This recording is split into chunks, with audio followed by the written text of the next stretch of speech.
Sa panahon po ngayon mga ka-RSP, abay di lang bahay ang kailangan dapat matibay, dapat pati negosyo. At isa sa mga industriyang patuloy na tumitibay at lumalago ay ang construction business. Pero paano nga ba magsimula sa ganitong linya ng negosyo? Yan ang inalaman ng kasama nating si Dayan Medina Ilustre dito sa Negosyo Tayo.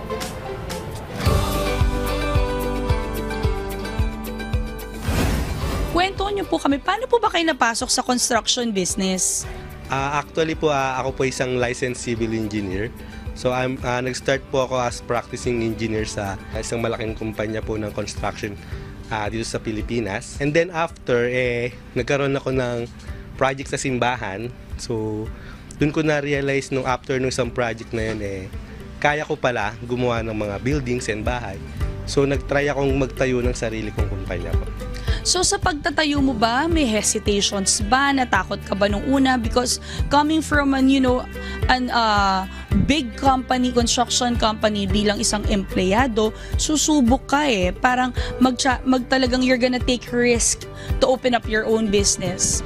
Yes, tama po. Actually, meron po talagang mga ganong hesitations na mangyayari. Tanging dasal lang sa Diyos ang dala at ang lakas ng loob para makapagsimula po. Magkano yung kapital na inilabas natin? Actually, wala pa pong mga 10,000. So yung service namin, nagsimula kami bumili sa mga hardwares. Ang gamit lamang bike, magda-down payment si client. So kumbaga, dun po sisimula lalaruin natin yung presyo, yung budget para makapagbili ng materyales. And then, unti-unti na po hanggang sa nagkaroon na kami ng sariling mga service, pambili ng mga materyales. And then, sa ngayon, kaya na po meron na po tayong mga L3 trucks. And then, kaya na po natin mag-rent ng mga malalaking equipments. Diba sir, ang sarap sa pakiramdam na nakikita mong unti-unti nagfo-flourish at may progreso ang ating mga negosyo. Anong nararamdaman niyo sir na kahit papano na ito na yon na nagsasucceed na yung negosyo? Thankful po na ganun po may mga nagtitiwala po sa atin ng mga kliyente. Nung una po kasi sobrang hirap kumuha ng mga kliyente. So, kumbaga, ang pinaka-goal namin is mag-invest ng connections. Hanggang sa ang nangyayari po sa ngayon, lahat ng projects po namin through recommendations and referrals na.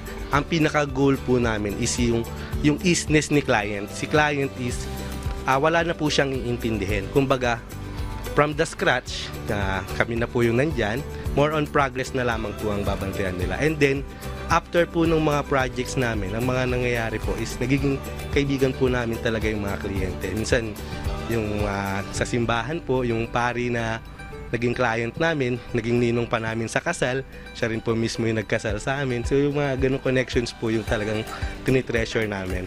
So ayan mga kanegosyo, if you're also planning to enter a business, going beyond the working relationship is important. So importante din na inaalagaan natin yung mga customers natin, lalo na yung mga needs and wants nila at naibibigay natin. Ano sa tingin mo yung mga natutunan mo na pwede mong i-share? Ang pinaka-importante po sa lahat is dapat yung business na kukunin nyo is alam na alam nyo or ito yung comfort nyo. Samahan ng dasal at tiwala sa grupo. Mas maiging manghinayang sa mga bagay na ginawa mo kaysa manghinayang sa mga bagay na hindi mo nagawa. Yan po ang mindset ng business owner na si Mr. Mark Galleposo. Kita-kits ulit sa susunod mga kanegosyo para sa isa na namang business story na ibabahagi namin sa inyo. Kaya naman tara, negosyo tayo!